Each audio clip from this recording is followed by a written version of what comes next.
pedi a Deus uma palavra e eu disse, meu Deus, 14 anos, uma data tão especial, um tempo profético.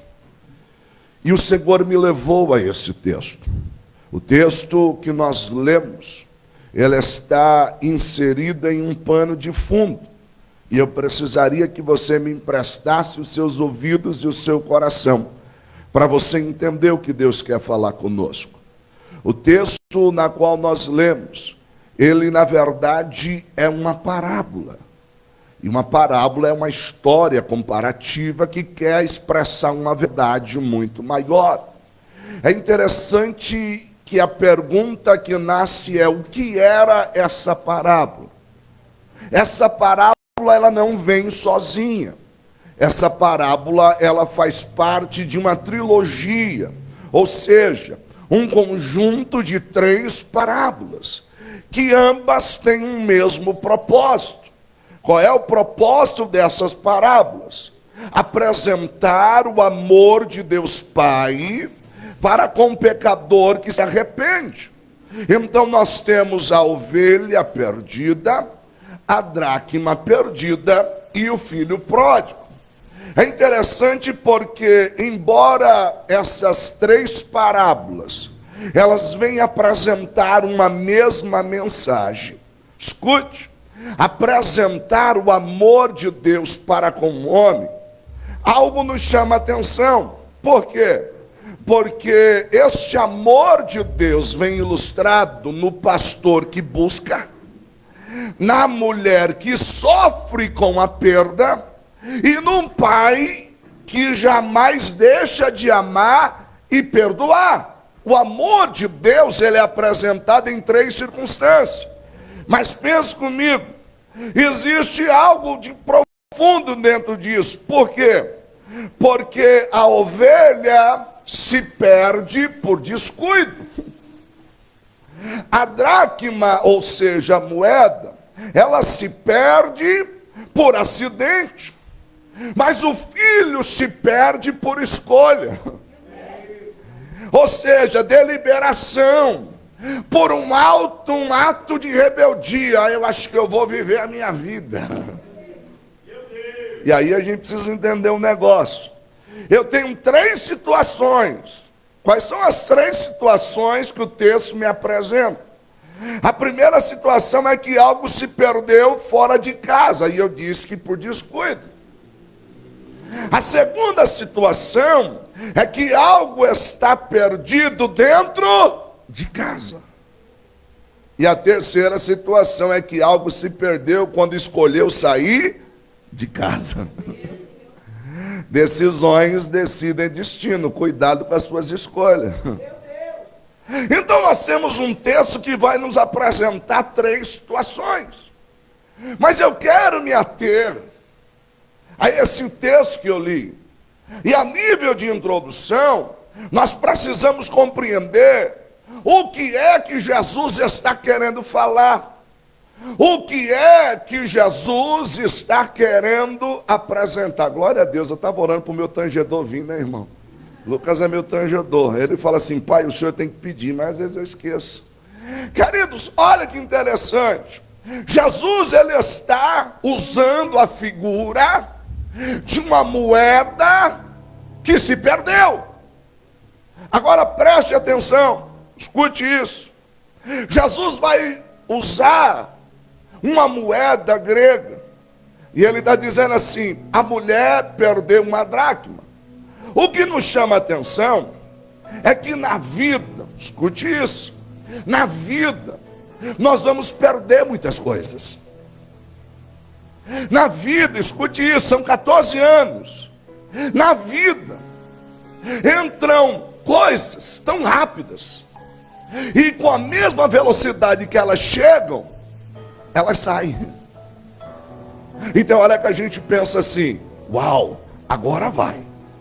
Parece até que vai ser para sempre, não é. Quando você vai ver, já foi. A gente recebe pessoas das nossas congregações, que a gente diz assim: meu Deus, olha, agora o Senhor mandou alguém que vai dar um up, vai me ajudar. E vem com aquele fogo todo. e depois vai igual fumaça. Passa. Na vida, a gente conquista coisas, mas a gente também perde coisas. Mas o que me chama a atenção é que a ênfase que o texto nos dá é que tem coisas que a gente não pode abrir mão. Tem coisas que, ainda que você tenha perdido, você tem que se esforçar e ir atrás. Você tem que buscar aquilo que é seu. Por quê, pastor? Porque na vida existem coisas que têm preço e existem coisas que têm valor. E o que tem preço, o dinheiro compra de novo. Mas o que tem valor, não. Pastor, por que o senhor está dizendo isso? Porque Jesus está usando a figura de uma mulher que tem 10 dracmas. Escute, como eu disse para você, essa dracma é uma moeda grega, mas é o equivalente a um denário, uma moeda romana, que o preço desta moeda é um dia de trabalho. O preço dela é um dia de trabalho.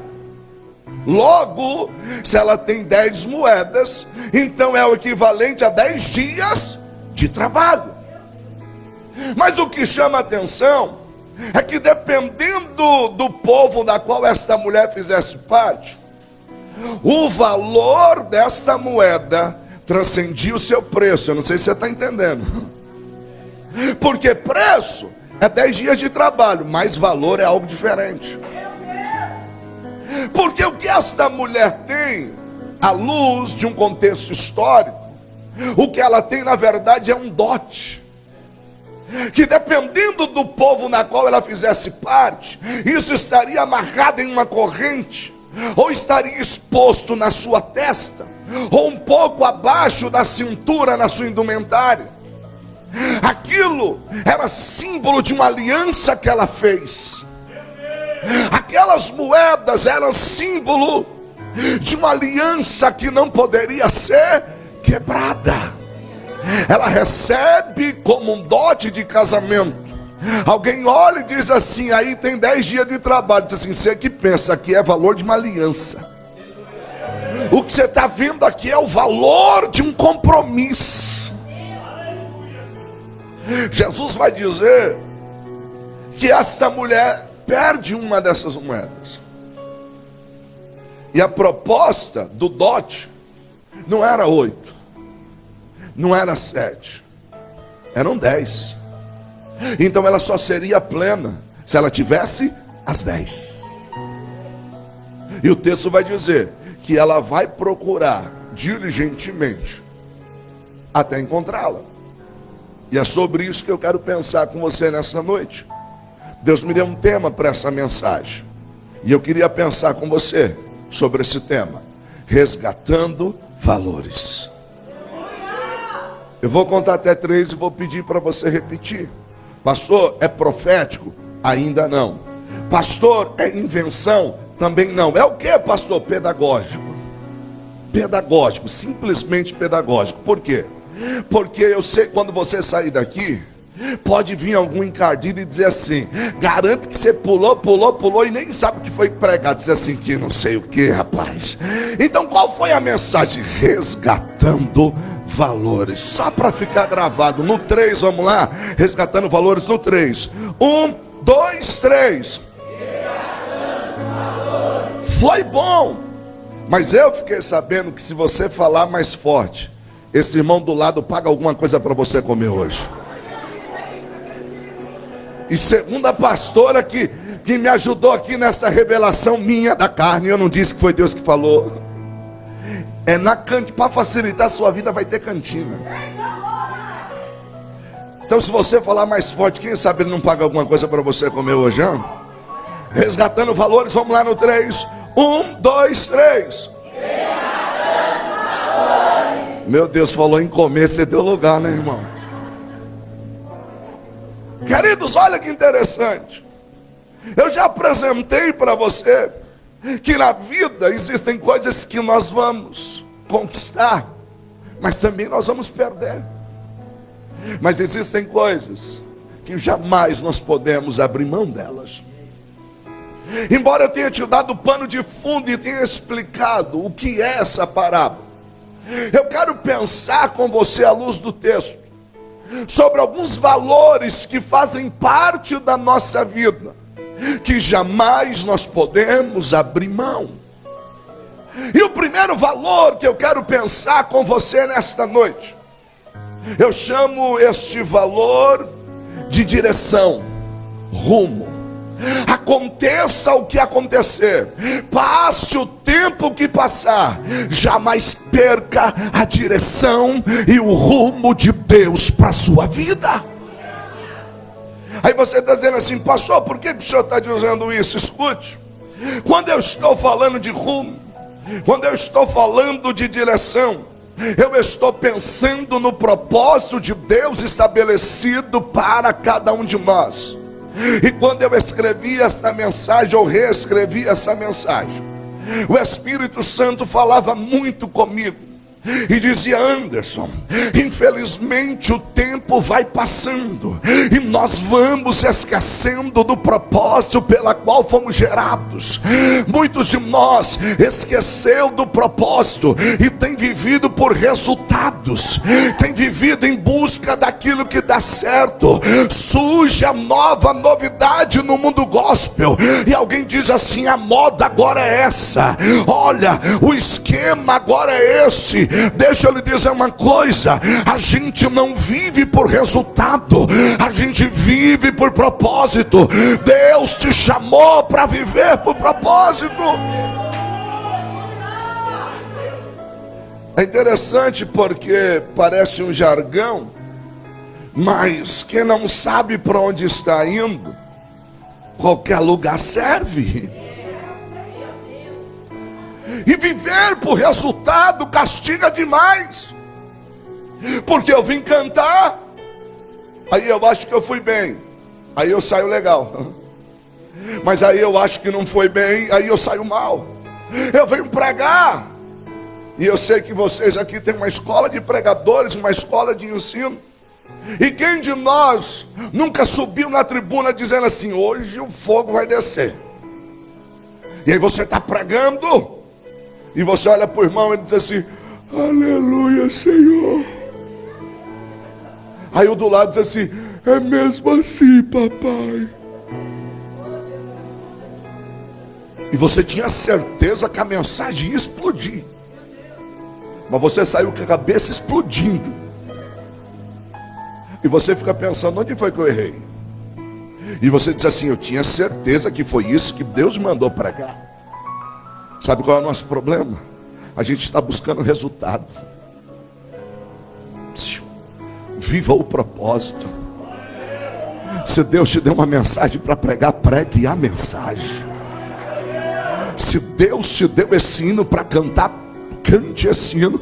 Pastor, mas os irmãos na igreja dizem que eu só canto esse. Não tem problema, não tem problema, canta ele, porque este é o propósito que Deus te deu. Deus te chamou para viver por propósito. Oh querido, deixa eu dizer uma coisa para você: o propósito da sua vida é muito maior do que a realização pessoal. O propósito da sua vida é muito mais do que a paz de espírito, porque nem sempre você vai estar completamente em paz para cumprir aquilo que Deus te mandou cumprir. A gente vive os desafios.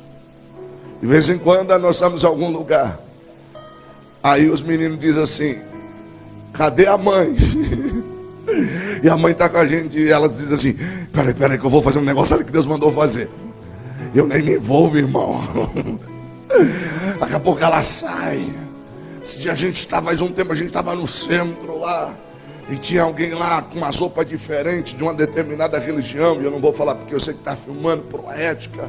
E ela estava lá, olhou e disse assim: precisa ali falar um negócio. Aí eu lá no centro disse: ai Jesus, vai dar ruim esse negócio aí. E ela disse assim: eu preciso fazer o que Deus mandou eu fazer. E ela saiu de onde ela vai, ó eu. Lembra dos irmãos da intercessão? Ó eu de longe. Jesus tem misericórdia. Jesus tem misericórdia. Jesus tem misericórdia, porque cumprir o propósito, viver a direção, vai muito além do que a sua paz de espírito. Nem sempre vai ser confortável, nem sempre vai ser tranquilo, mas você vive por direção, você não vive por resultado. Alguém vai olhar para você, vai dizer assim: o teu hino é retrô, a tua mensagem é cafona, mas você vai dizer assim: Deus me chamou para viver um propósito. Deus me chamou para viver um propósito. Isaías 43 verso 7 diz assim: todo aquele que é chamado pelo meu nome, a quem eu criei para a minha glória, a quem formei e fiz. Quando você olha esses três verbos, criar, formar e fazer, o primeiro, criar, é o bar, é tudo lindo, é tudo novo, projeto santo. Igual a você não tem ninguém, mas o formar é o oleiro trabalhando com barro. Então viver a direção nem sempre vai ser tranquilo. Viver a direção nem sempre vai ser suave. Por quê, pastor? Porque parece que eu estou indo para cá e todo mundo está indo para lá. Parece que, Senhor, eu estou na contramão. Senhor, só eu estou pensando assim. Aí Deus está te dizendo: eu não te chamei para ser igual a todo mundo. Eu te chamei para viver por propósito. Deus já pensava em você antes de você pensar nele. A gente precisa entender. Só perguntar certeza, você já ficou em dúvida. Você viu que se apertar um pouquinho, você diz: pastor, eu nem sei de nada. A cadeira é sua, o senhor faz o que o senhor quiser. Deixa eu dizer uma coisa para você: a cadeira serve para sentar, mas você usa ela para alguma outra coisa? Sim. A gente sobe nela como uma escada para mexer em algo alto. Aí você sobe na escada, e como você é pentecostal avivado, então sobe na cadeira, e a cadeira está balançando, tu fica assim: Jesus tem misericórdia aqui, Pai. Senhor, me ajuda. Aí tu espiritualiza: Senhor, manda os teus anjos. Dá certo, sim ou não? Sim. Mas não é porque está dando certo que está vivendo o propósito pela qual foi criada. Se você pegar a cadeira, eu uso, a irmã Cláudia não gosta muito, mas pensa num trem que eu gosto de usar a cadeira, irmão, como cabide. Eu chego do culto com os ternos, ó, eu já tiro assim, já jogo lá em cima. Aí Cláudia diz assim: mas custa tirar daqui, já por lá. Assim, eu não sei, olha para a cadeira, ela olha para mim e fica aquela coisa, eu disse assim, e eu ponho lá. Dá certo? Dá. Mas não está vivendo o propósito pela qual foi criada. Pastor, o que o senhor quer dizer? Tem muita gente se enganando. Perdeu a dracma do valor da direção, porque acha que está dando certo, porque acha que está entrando money, está tranquilo. Mas deixa eu lhe dizer uma coisa, foi cantado aqui, ele está voltando. Ele está chegando. Não é porque está dando certo que está dentro do propósito. Obrigado, pastora. O que é que eu faço então, irmão? Começa a procurar o valor da direção. Faça essa autoanálise. Peraí, eu estou vivendo por propósito, eu estou vivendo por resultado. Viver por resultado castiga. Viver por resultado é viver pela necessidade de aprovação dos outros. Se alguém gostou, eu estou feliz. Se alguém deu like, eu estou feliz. Mas se alguém deu um dislike, eu fico triste, meu irmão. Deixe quem quiser te cancelar. Não pare de pregar a verdade. Não pare de anunciar a verdade. Mas ainda tem um segundo valor que eu quero pensar com você. E ele diz assim: pastor, 14 anos de festa, o senhor não podia pregar aquela mensagem para a gente pular? Depois você pula no final. Mas eu preciso entender com você uma coisa. Qual é a sua melhor versão? Como assim, pastor? Qual é a sua melhor versão? Você não é o aqui e agora. Você é um conjunto de circunstâncias, de situações que vem vivendo e chegou até esse presente momento. Aí você diz assim, pastor, mas aí o senhor está falando de autoajuda? Não. Eu estou falando de uma análise, da gente olhar para a vida e dizer assim, peraí, será que quando eu pregava no primeiro congresso, lá no primeiro aniversário, será que o frio na barriga ainda tem hoje? E um dia pregando eu disse, irmão, as minhas pernas estão tremendo. Alguém ao lado da minha esposa disse assim, até parece. Ele prega todo dia. Até parece que ele ainda sente isso. E eu disse, no dia que eu parar de sentir isso, eu preciso começar a me preocupar. Porque você não vem falar de você, você vem representar aquele que pode, aquele que é, aquele que tem, aquele que faz. Porque às vezes, com o passar dos anos, valores vão se perdendo. E a gente vai achando que é normal. A gente vai achando, é mesmo assim. É óbvio que nós já estamos em uma cultura em movimento. Mas jamais podemos esquecer que nós vivemos o reino. Queridos, um segundo valor que eu quero pensar com você, que muitas das vezes nós perdemos e precisamos buscá-lo. Esse valor eu chamo de fé. E aí você olha e diz assim, pastor, como é que pode? Eu estou na igreja há 20 anos. É que a gente tem confundido fé com fideísmo. A gente tem confundido fé com confissão positiva. E quando nós falamos de fé, queridos, eu preciso pensar com você, pelo menos em 3 esferas da fé, ou pelo menos 3 nomenclaturas de fé. Porque Hebreus 11:1 diz, ora, a fé é a certeza daquilo que esperamos e a prova das coisas que não vemos. Mas quando eu falo de fé, eu disse para você que há pelo menos 3 esferas de fé. E ainda que dependendo da escola teológica possa haver alguma distinção, mas é só uma questão de nomenclatura. O primeiro tipo de fé que a gente fala é a fé natural. Que fé é essa, pastor? É a fé ligada ao mecanismo que Deus fez a todo homem. Como assim? Você tem um espaço aí dentro que só cabe Deus. E você não foi feito para viver aquém de Deus. Só que para preencher esse espaço a gente tenta colocar um monte de coisa.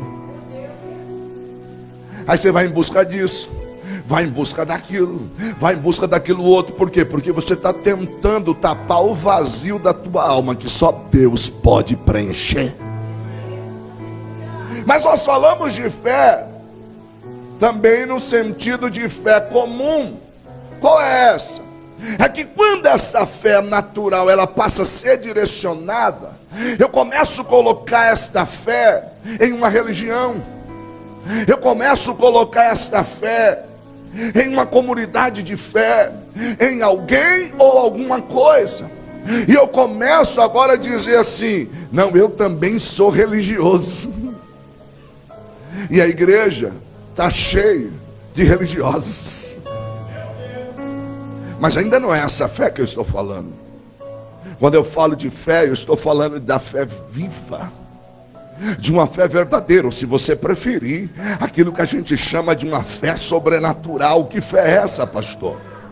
É a fé que não apenas eu falo com Deus, porque escute, falar com Deus é construir uma religião, dizer que eu busco a Deus é construir uma religião, mas Deus falar comigo é ter uma fé viva, é uma fé verdadeira, é uma fé genuína.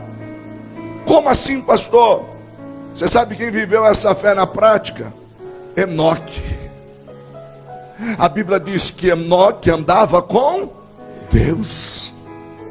Essa fé verdadeira te leva a não apenas falar com Ele, mas Ele falar contigo.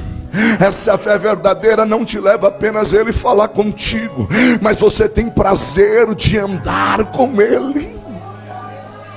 E o que chama atenção é que lá no Gênesis, quando vai citar o Enoque, diz assim: ele viveu 365 anos. E esses 365 anos que ele viveu, ele andou com Deus. Enoque, você está triste? Estou, mas eu ainda estou andando com Deus. Enoque, você está alegre? Eu estou, mas eu ainda estou andando com Deus. Enoque, as coisas deram errado, não saiu do jeito que eu planejei, mas e aí? Eu ainda continuo andando com Deus, porque a minha fé não está baseada naquilo que Deus pode fazer, mas a minha fé está baseada naquilo que Deus é. E talvez esse valor você perdeu. Como assim, pastor? Talvez você se acostumou a estar aqui.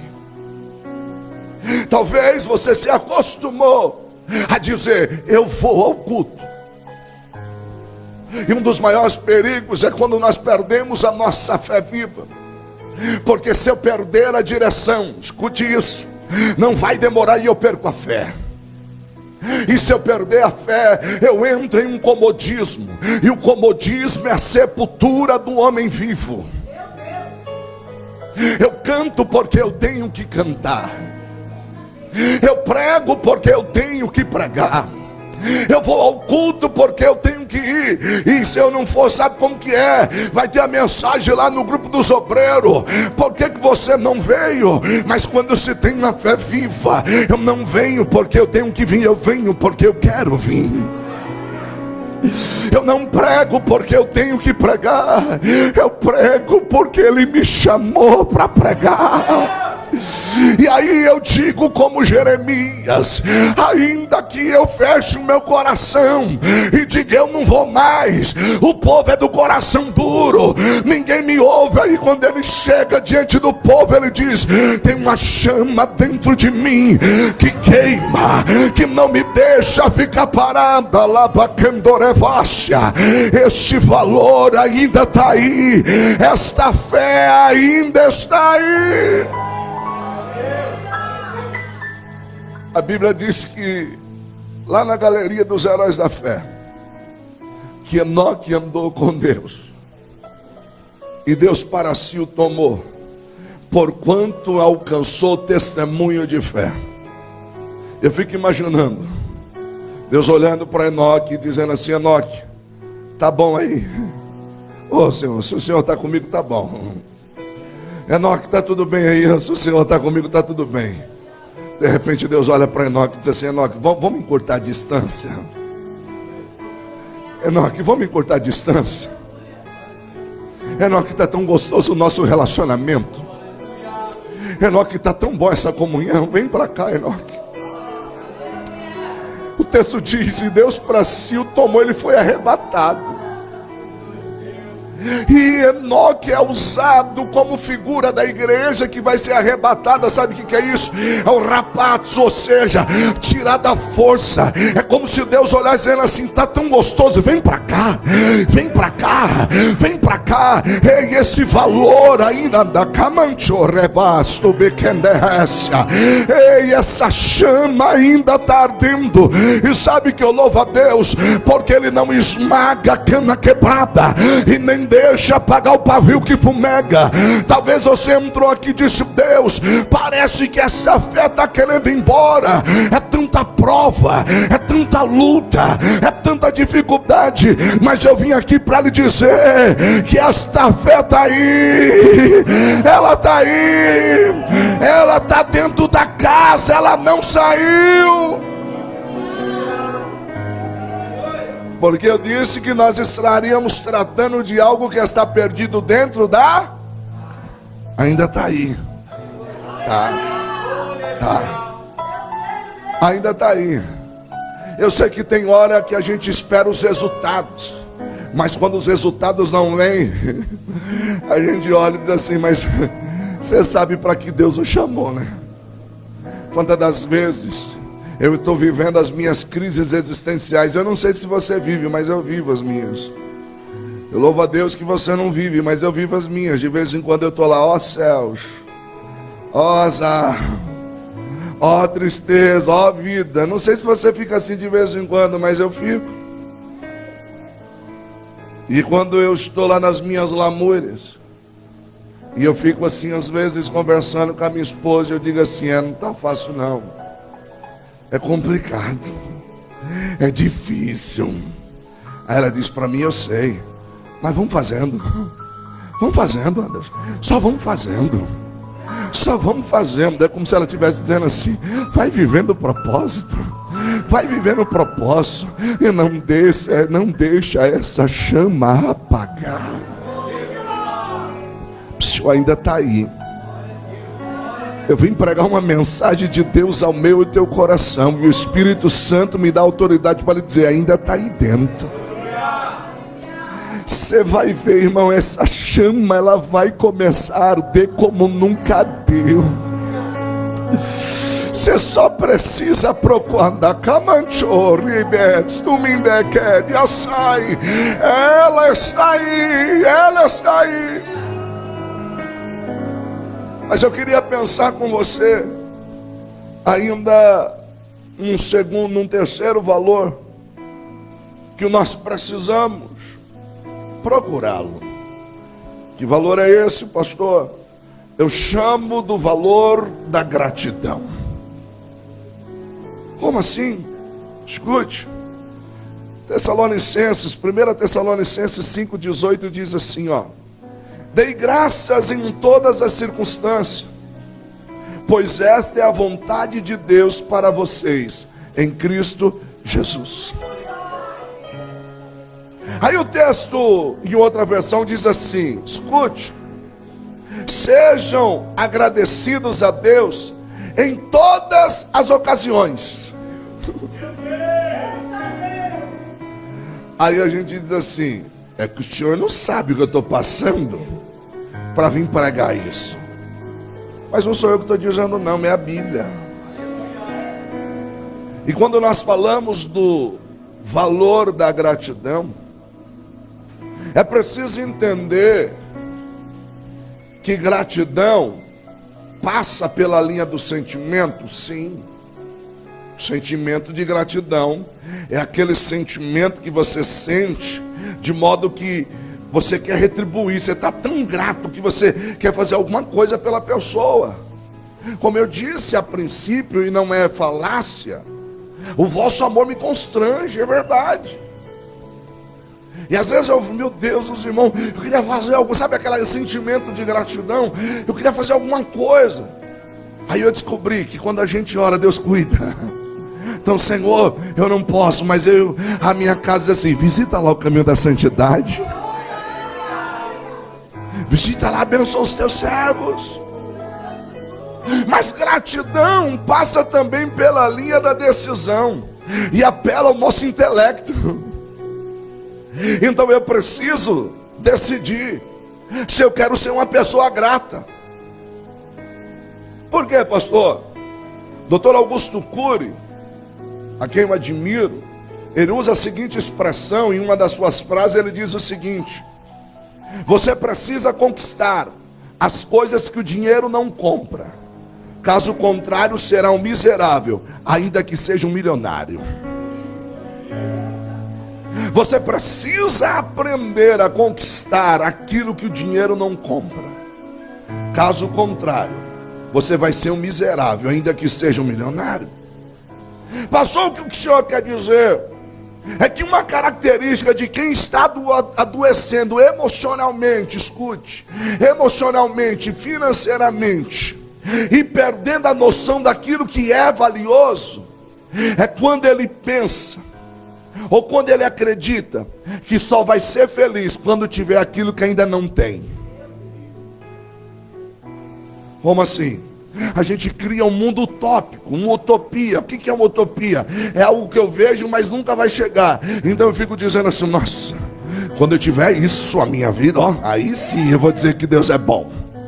Quando eu tiver isso, aí eu vou declarar: Deus é bom. Quando eu tiver com tal coisa, eu vou dizer: Deus é bom. E aí eu fico alimentando algo que nunca chega, e esqueço de agradecer a Deus por tudo aquilo que Ele tem me dado hoje. Agradeço de ser grato, eu deixo de ser grato, esqueço de ser grato por aquilo que Ele tem feito.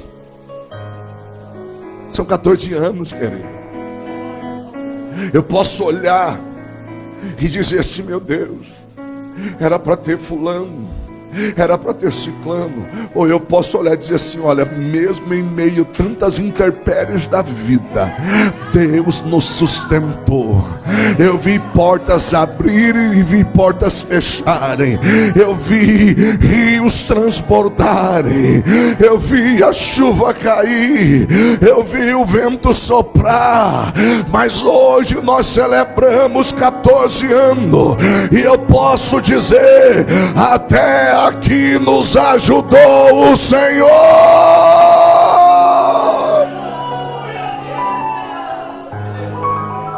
O valor da gratidão. Oh, querida, é tão triste quando nós não sabemos ser gratos, porque nós questionamos. E eu conversava com a minha esposa acerca disso, e é impressionante como a ingratidão nos cega. Porque você tem tudo à sua volta, mas você está sempre enxergando o amanhã. E eu quero filosofar com você aqui, porque o amanhã para mim e para você não existe. Filosoficamente não. Como assim, pastor? Vamos fazer a prova dos 9? Amanhã, quando amanhã chegar, é hoje. Amanhã, ai caramba, é hoje. Amanhã é hoje. Então viva o hoje. Jesus ensinou: basta cada dia o seu mal. Aí ele cita lá em Mateus: olha os pássaros, não semeiam, não plantam, não ajuntam em celeiro, e o vosso Pai Celestial cuida de cada um deles. Olha os lírios, nem Salomão com toda a sua riqueza, sabedoria, glória se vestiu tão bem. E aí ele diz assim: olha, a erva seca, murcha, porventura tendes menos valor que um pássaro? Você tem menos valor que uma planta? Ele está dizendo: calma, rapaz, eu cuido de você, eu cuido da tua casa, eu cuido da tua família, eu cuido dos teus negócios, eu cuido das tuas finanças. Só aprenda a ser grato, seja grato. Você tem alguma coisa para agradecer hoje aqui? Você tem alguma coisa para agradecer? Anda calabançoria. Pelo amor de Deus, usa as tuas palavras, mesmo que seja baixinho. Agradece a Ele. É o primeiro dia de 14 anos que Ele tem dado. Primeiro dia de festa. Oh, seja grato. Encontre essa dracma da gratidão. Encontre essa dracma. Pastor, mas o senhor não sabe o momento que eu passei nesses dias. E quando eu falo sobre isso, eu lembro de uma situação que eu vivi, que eu sei que muitos viveram, mas eu não desejo que ninguém viva, porque não é boa. É quando a gente perde alguém que a gente ama. E quando eu estava indo trocar o turno com a minha irmã no hospital, ela me ligou e disse: corre, corre, sobe que o pai não está bem. E eu corri até liberar para entrar. Cheguei lá, o meu pai tinha acabado de falecer. E o peito da gente dói, irmãos.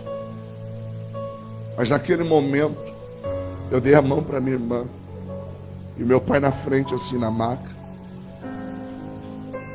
E nós fizemos uma oração agradecendo a Deus pelo tempo que Deus nos permitiu viver com Ele.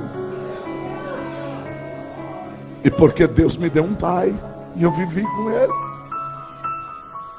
Se eu falar para você que no momento não bateu aquela, mas meu Deus, mas o Espírito Santo é tão lindo, que mesmo que você esteja todo quebrado e machucado, Ele diz: eu sou o Senhor teu Deus, que te tomo pela tua mão direita e te digo: não temas, porque eu te ajudo. E naquele momento saiu uma oração de gratidão. Eu não sei pelo que você está passando. Talvez você olhou e disse assim: pastor, mas não está fácil ser grato. Mas agradeça a Deus, porque enquanto você agradece, Ele vai cuidando de você. Ele vai cuidando da tua casa, Ele vai cuidando da tua família, Ele vai cuidando dos teus negócios, Ele vai cuidando dos teus bens. Oh, querido, seja grato. Mas eu queria pensar com você ainda em um quarto valor. Qual é esse quarto valor, pastor? Eu chamo esse valor, essa é a dracma, tipologicamente falando, de vontade de viver. Escute, olha o declínio. Se eu perder a direção, eu perco a fé. Se eu perder a fé, eu me torno uma pessoa ingrata. Se eu me tornar uma pessoa ingrata, não demora muito e eu perco a vontade de viver. E alguém pode olhar para mim e dizer assim: por que você está tão desanimado? E posso dizer para você assim: eu não tenho mais motivo para viver. Será que você não perdeu a direção? Será que você não está vivendo apenas uma fé da religião? Será que dizer que não há motivo para viver não faz parte de um contexto de ingratidão? Pastor, como assim? Quando eu olho para o apóstolo Paulo, em Filipenses 1, verso 21, ele diz assim: porque para mim o viver é Cristo e o morrer é lucro. Aí você olha o cara e diz assim: tá tudo bem. Ele está vivendo o melhor momento da vida dele. Para o Paulão tá falando isso, Paulão deve ter conquistado e realizado tudo aquilo que ele planejou. Engano seu, está preso. E está escrevendo para quem está solto. E tem coragem de escrever: alegre-se no Senhor. Outra vez vos digo, alegrem-se.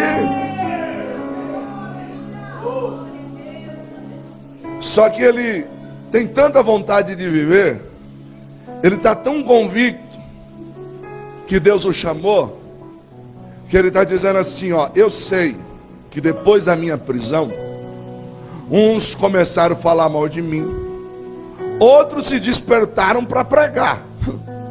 É bem verdade que uns pregam por contenda e outros por vanglória. Olha o cara preso, mas está de boa.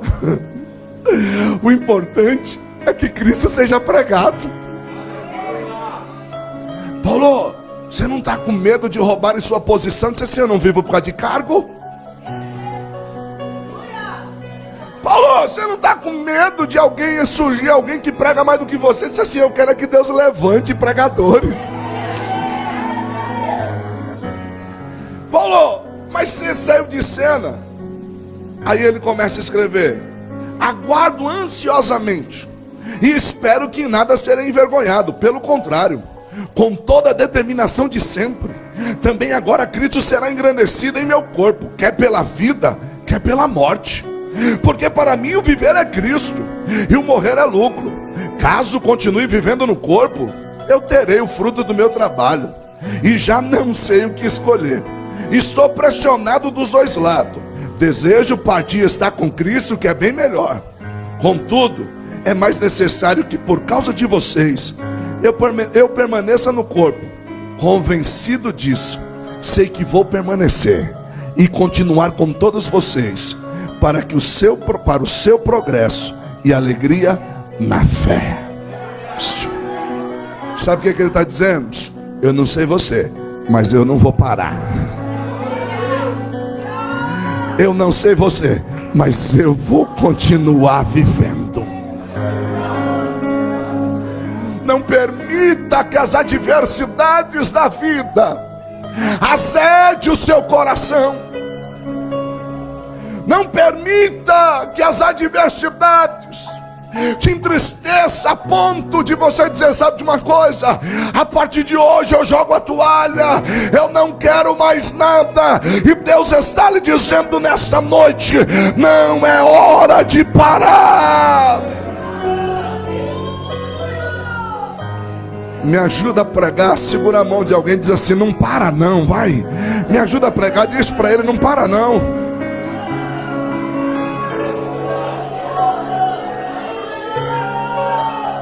Fala com fé.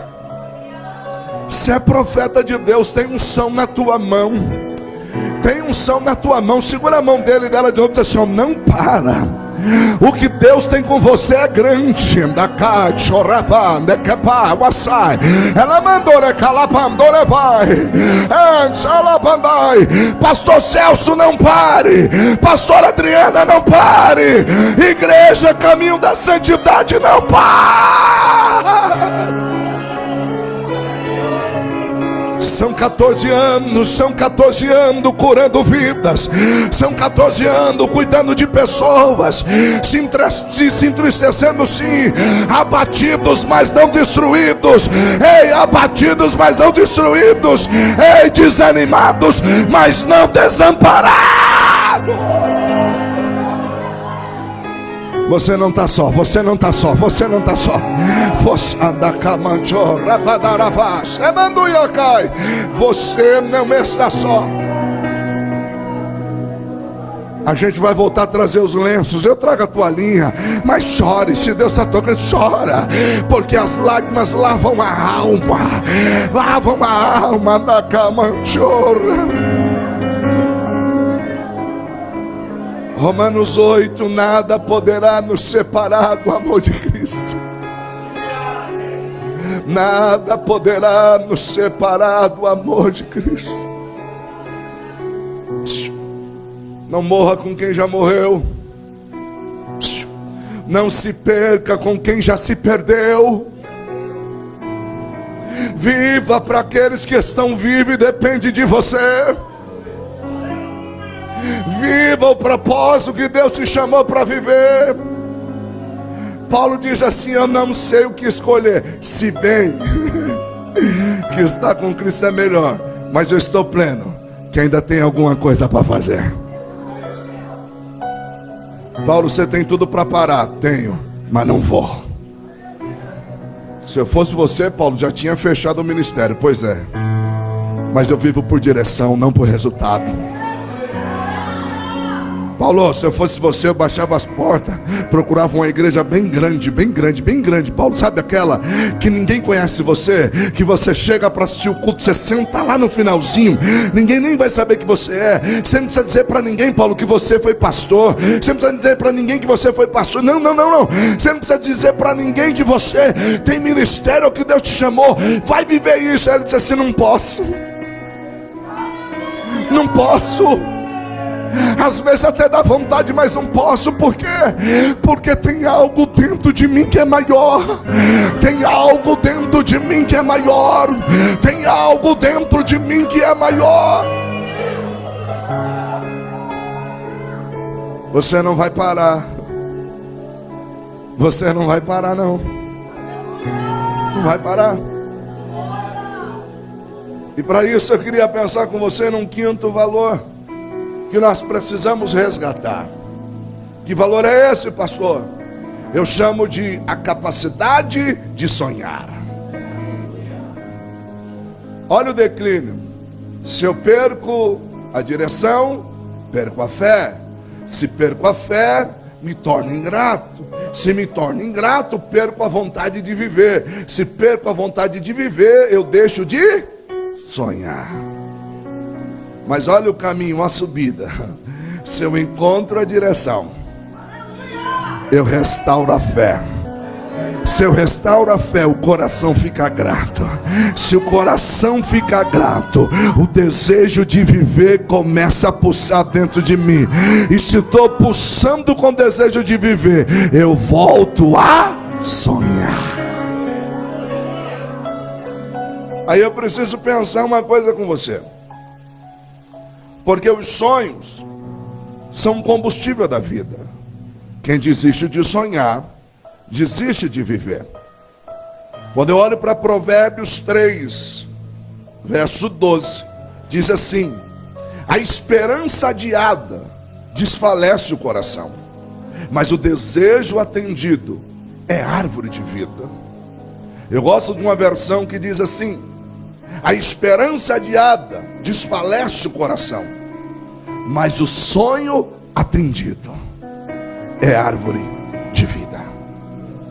Mas olha que interessante, irmãos. Em uma explicação bem simples, e eu não tenho tempo para detalhar, e talvez não tenha gabarito suficiente, mas só para você entender, o nosso cérebro, que é tão complexo, ele trabalha de uma maneira bem simples mesmo. Eu estou te dando uma explicação bem simples. Trabalha com memória passada e memória futura. O que é isso? Quando eu falo de memória, parece um paradoxo, né? Porque quando você entende memória, você pensa de algo que já passou. Mas tudo aquilo que nós vivemos, de bom ou de ruim, ficou arquivado no nosso córtex cerebral. No entanto, nós temos também a capacidade de gerar imagens, de projetar, de imaginar. E olha que interessante. Você sabia que isso afeta direto ao seu corpo? Como assim? Dependendo da situação que você viveu, isso pode ter criado em você uma crença limitante ou uma trava emocional. E todas as vezes que você se depara para viver algo de Deus, você diz assim: não vou nem me empolgar, porque todas as vezes que eu me empolgo, dá errado. Não. Aí Deus está trazendo alguém para a sua vida, você diz assim: não vou nem me empolgar, porque eu sempre me decepciono. Você criou uma trava, um bloqueio. E todas as vezes que você perde a capacidade de sonhar, isso afeta direto no seu organismo, e principalmente na parte hormonal. Porque quando a gente está sonhando, projetando, a gente começa a liberar adrenalina no corpo, os outros hormônios, o prazer. É onde você diz assim: meu Deus, eu vou sair daqui, você vai ver, eu vou atrás, eu vou conseguir. Só que quando você deixa de sonhar, você desiste. Aí você fica: ó céus, ó azar, tudo na minha vida dá errado. Quer ver? Aí tá vendendo coxinha na cantina. Você diz assim: irmão, eu sou tão azarado que tudo para mim dá errado. Aí chega assim: ó, irmã, separa uma coxinha para mim. Eu disse assim: ô amado, acabou. Você está vendo? Eu não falei? Até a coxinha parece que não acontecer, você corre quando terminar, depois da bênção apostólica. Já reserva a sua. Mas eu quero dizer que a gente vai travando. Só, querido, deixa eu lhe dizer uma coisa. Você sabia que a palavra tem cura para a tua alma? Você sabia que a palavra tem o poder de trazer cura ao teu coração e desbloquear aquilo que está retido? Provérbios 16, verso 3 diz assim: consagre ao Senhor tudo que você faz, e os seus planos serão bem sucedidos. Escute isso: consagre ao Senhor tudo que você faz, e os seus planos. O plano é seu, é de Deus? Seu. Mas quando eu consagro aquilo que eu estou fazendo, o Senhor diz assim: vou te abençoar, vou abrir porta. Então eu vim aqui para lhe dizer: ei, volte a sonhar. Você se imaginava pregando? Volte a imaginar. Você se imaginava cantando? Volte a imaginar. Pastor, irmão, deixa eu dizer uma coisa para você. Eu tive do outro lado aí sentado, vibrando com alguém pregando. Eu lembro que eu ficava olhando, aí eu olhava o pregador segurando o microfone, eu via na mão dele uma aliança. Eu dizia assim: olha que bênção, novão, já casado. E um dia eu vou fazer um negócio desse. Um dia eu vou fazer um negócio desse. Aí Deus colocou uma mulher de Deus na minha vida e a gente começou a fazer a obra junto. Aí ela cantava. Aí eu dizia assim para ela assim: ensaia, porque eu vou pregar, e quando eu for pregar você vem cantar.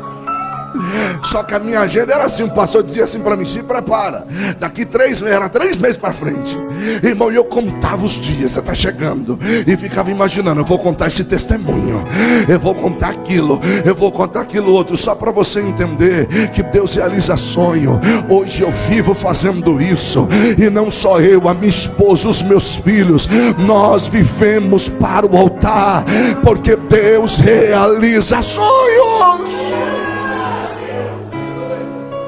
Resgata esse valor. Eu preciso pensar com você ainda num outro valor. Qual é esse valor, pastor? Estou acabando, fique tranquilo. O pastor falou que eu podia até meia-noite, mas eu não vou não. Ainda bem que teve um aleluia, irmão. Obrigado, você me salvou. Fora os irmãos que fez cara feia, mas você me salvou. É brincadeira. Olha que interessante, irmãos. Qual que é o outro valor que nós precisamos resgatar? Eu chamo o valor de desejo de recomeçar. Deixa eu dizer uma coisa para você bem séria. Ó, você vai falhar. Eu achei que você ia dar um glória, né? Você não deu. Pastor, quem é que vai dar um glória? Que acabou de ouvir que vai falhar. Eu não vim aqui dizer para você que tudo na sua vida vai sair do jeitinho que você planejou. Assim como essa igreja tem um compromisso com a palavra, eu tenho um compromisso com a palavra. E seria hipocrisia minha se eu chegasse aqui e dissesse assim: ó, fica tranquilo, tudo vai dar certinho. Não, a gente planeja, e quando chega na hora, deu ruim, deu errado. A gente pensa: olha, eu vou fazer isso. A gente diz assim: Senhor, vou fechar ininterrupta 48 horas de jejum. Aí chega um abençoado que nunca te pagou nada na vida, nunca pagou nada, infeliz. Mas no dia que você está consagrando, ainda diz assim: bora comer um negocinho. É o quê? Bora comer um negocinho. Negocinho o quê? E tu tá ouvindo o teu estômago falar com você o tempo todo, faz uns barulhos estranhos e você desfaz assim: não sei que barulho é esse. E só você sabe como que tá. Aí você diz assim: ô Senhor, vai ficar chateado se eu não for. Nunca paga nada. Quem sabe não é provisão divina. E aí você quebra o seu propósito e come, e come. Mas depois vem um peso: não devia ter feito. Ô Senhor, eu estava numa comunhão tão boa. Recomeça. Eu estava bem, eu estava buscando. Aí deu uma confusão em casa, fiquei bravo, xinguei até o cachorro, falei o que não devia falar, e agora eu estou mal. Mas dentro dessa casa aí tem uma dracma conhecida como recomeçar. E eu não sei quantas vezes você tentou, mas eu vim aqui para lhe dizer: é noite de recomeço. É noite de recomeço. Agora escute isso: recomeçar dá mais trabalho do que começar. Porque para recomeçar, você precisa ter força para vencer a tristeza do fracasso e dizer: eu vou tentar de novo. Mas eu vim aqui para lhe dizer: tenta, porque você não está só. Você tem um Deus que cuida de você. Meu irmão, eu vim aqui na qualidade de profeta da palavra para lhe dizer: você vai tentar de novo. E deixa eu lhe dizer, quem viu a tua rede vazia, Lucas 5, quem viu a tua rede vazia da primeira vez, vai se encantar com o milagre que Deus vai fazer lá no teu barco, porque você vai recomeçar.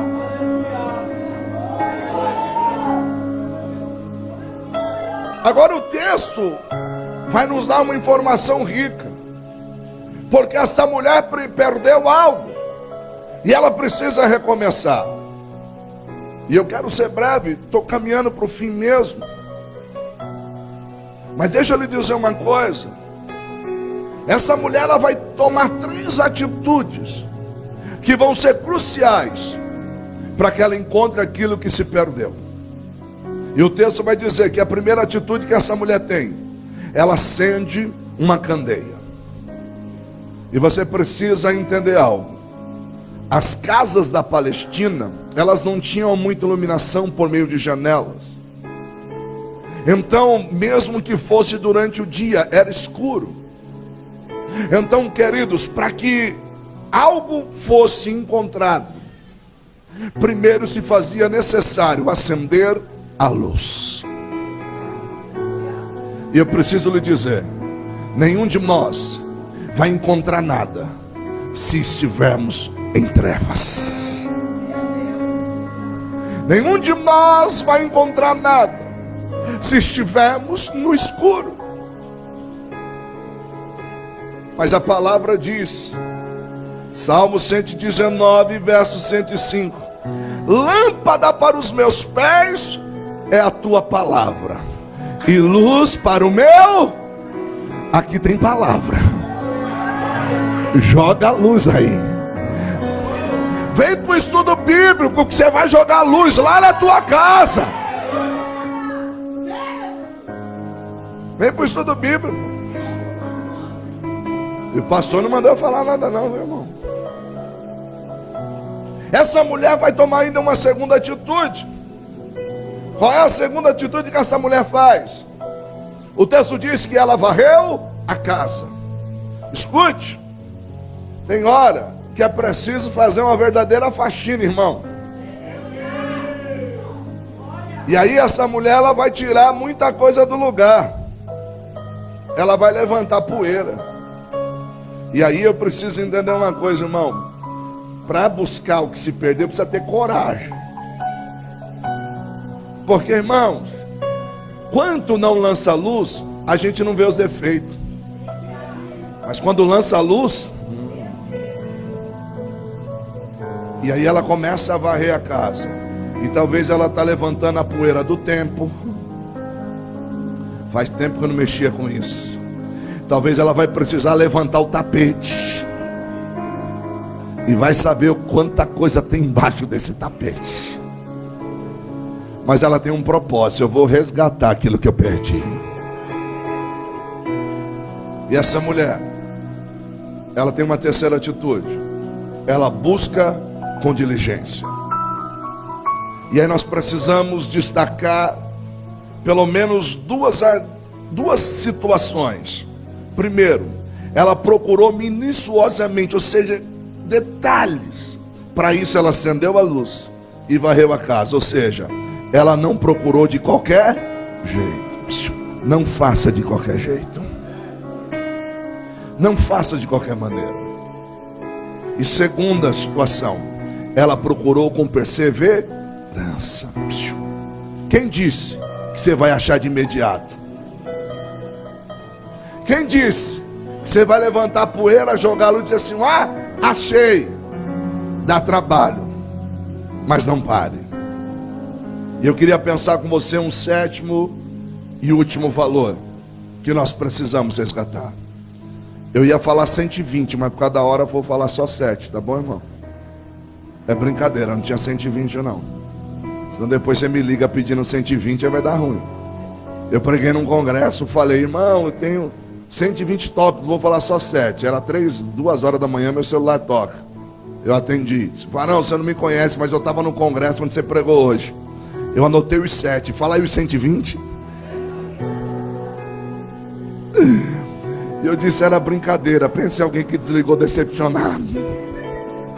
Então só tem 7. E qual é esse 7º valor, pastor, que nós precisamos resgatar? Eu chamo de alegria de festejar. Que valor é esse que nós precisamos resgatar? A alegria de festejar. Como assim, pastor? Olha o verso 9 da leitura que fizemos. E quando a encontra, reúne suas amigas e vizinhas e diz: alegre-se comigo, pois encontrei a minha moeda perdida. Irmão, essa dracma estava perdida. E quando ela é encontrada, ela tem motivo para festejar e se alegrar. Mas pastor, por que o senhor está falando disso? Infelizmente, tem gente que perdeu o prazer de festejar. Tem gente que perdeu a alegria de estar com os irmãos em festa. Infelizmente, você passou por tantas coisas que você construiu muros em torno de si. Derruba o muro hoje e constrói ponte. Você construiu muros. E acredite, é mais fácil chorar com os que choram do que se alegrar com os que se alegram. Porque chorar com os que choram, às vezes é assim, tá ruim as coisas. Aí você diz, irmão, é assim mesmo, vai piorar, hein? Se eu fosse você, eu nem me empolgava, porque vai piorar. Mas pelo amor de Deus, resgate hoje o valor de festejar.